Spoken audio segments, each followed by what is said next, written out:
But my whole thing, he said when I left, I took all his shit. On that song, he need to come with receipts, and he need to come to he need to pinpoint what I took, nigga, because I didn't take shit with a car and my clothes, and I got people to vouch for that shit.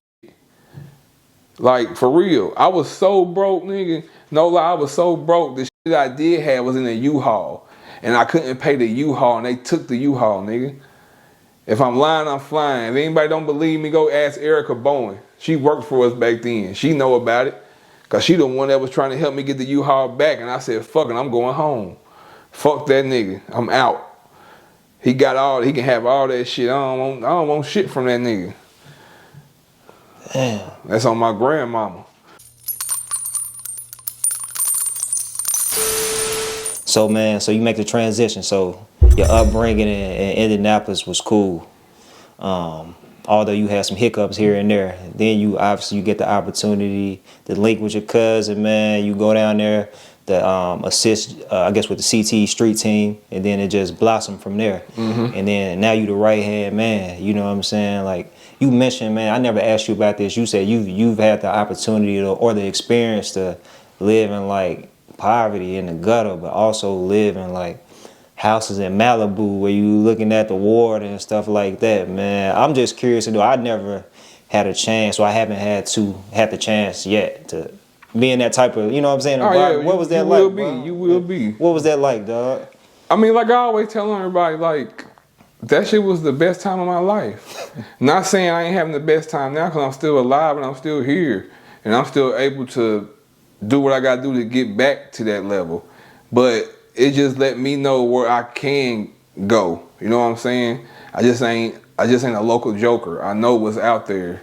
So, but that shit was amazing. That's just a one in a lifetime experience, bro.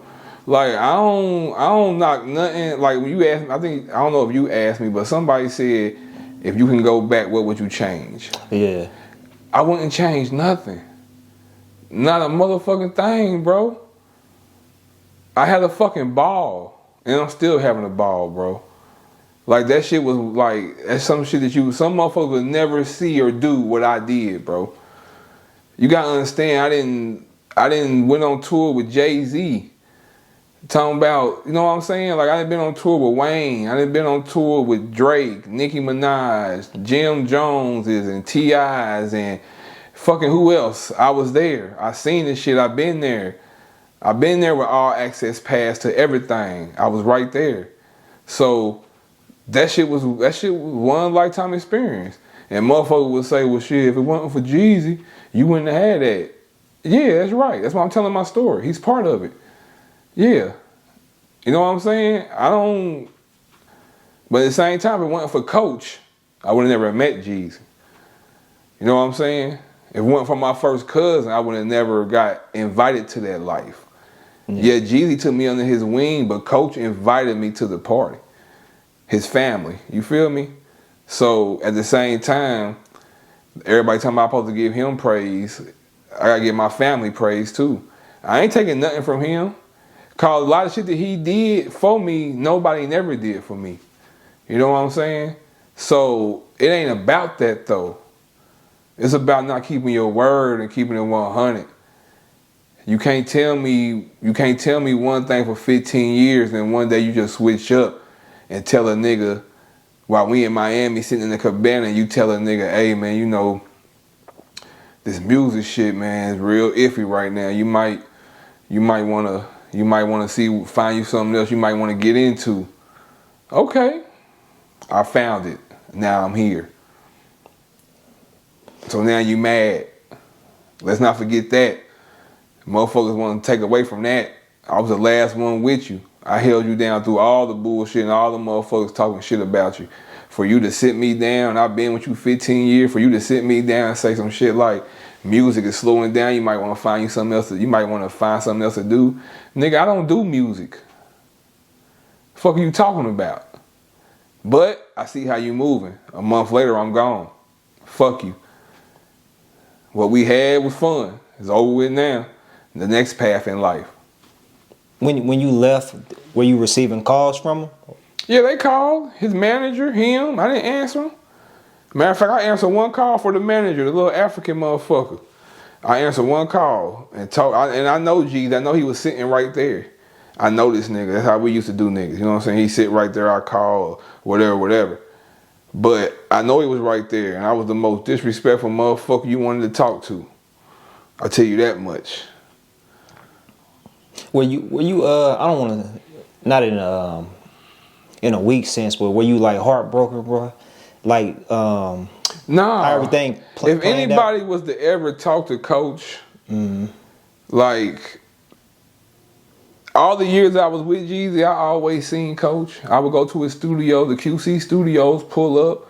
I would go to his house. He had a condo in Buckhead. Like, that was family. I knew, like, you know what I'm saying? He wasn't but a phone call away if I needed him. But I always told him, like, I'm just waiting on my time, cuz.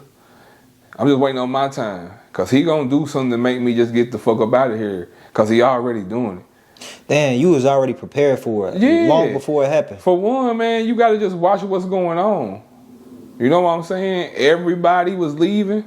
Everybody was cutting this nigga off. He tried like he cut niggas off. Now, niggas was cutting you off. You know what I'm saying? And I'm like, you know, you sit back and watch as you what they say, you watch and you learn. You live and you learn. Like, and I was watching that shit. I was waiting on my turn because I see him changing by the day. You know what I'm saying? He going to get veneers. He going to get fake teeth and shit. And all type of shit. Like, I was around when he got the teeth. I was the one that was driving him to the dentist's office. You feel what I'm saying? His homeboy had the same dentist. I think that's how he got him. Cause we used to go up there and the homie would be leaving. Like, you know what I'm saying? So ain't nothing wrong with getting new teeth. I'm just saying though, like, niggas, boy, it don't matter the bond or the history. Niggas switch up on you. And you said that, but it didn't bother you because you already saw it coming. Oh yeah, it didn't bother me. Yeah, cause it didn't bother me cause it ain't like I had shit anyway. That's what's What was I staying for? I already been with you 15 years. I ain't got shit. It's crazy. That's what I find like. But then, you know, on the album, he said I got down. You ran off. I ran off with some shit. What the fuck did I run off with? And he said you left. Nigga, what? Going through a hardship, yeah. Nigga, what did I run off with? Matter of fact, nigga. Somebody condo or something. No lie. When I got my own place, right, we had a bunch, I'm gonna say we because that's what we was. It was a bunch of furniture that we had, right? We had a bunch of furniture in the storage unit. They fuck around and took all the shit because he didn't pay the goddamn bill, right? Oh, he probably ripping it. Did you normally pay it for him, or did he have you? No, he had accountants. Oh, okay. But they wouldn't, I guess whatever they was doing, they was fucking up. So they took all that shit. But my whole thing, he said when I left, I took all his shit. On that song, he need to come with receipts. And he didn't come to he didn't pinpoint what I took, nigga, because I didn't take shit with a car and my clothes. And I got people to vouch for that shit. Like, for real. I was so broke, nigga. No lie, I was so broke. The shit that I did have was in a U-Haul. And I couldn't pay the U-Haul, and they took the U-Haul, nigga. If I'm lying, I'm flying. If anybody don't believe me, go ask Erica Bowen. She worked for us back then. She know about it. Because she the one that was trying to help me get the U-Haul back. And I said, fuck it, I'm going home. Fuck that nigga. I'm out. He can have all that shit. I don't want shit from that nigga. Damn. That's on my grandmama. You fuck lost. that nigga. So what was all in the U-Haul? Man, just tables and sofas and TVs. From the all condo? my shit, my bedroom set, all my shit. You lost all of that. I mean, I ain't give a fuck. Fuck that shit. That was his shit. Ain't that what he said? I was a leech. That was all his shit. So they didn't take it. They took his shit. But he gonna try to say I left with all his shit. What did I leave with?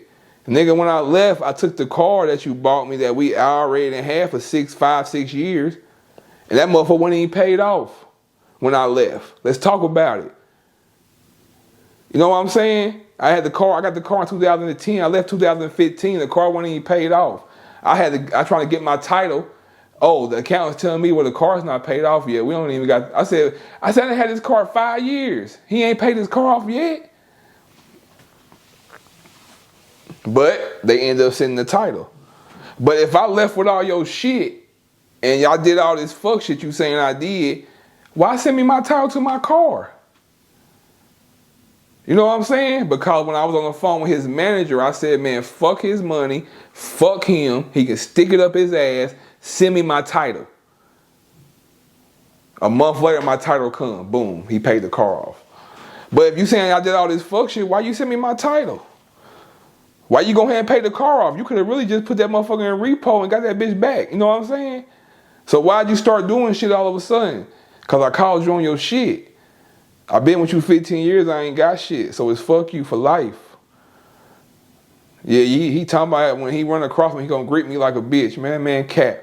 He don't want to run across me. Because the anger I got, I fuck around and beat that man to death.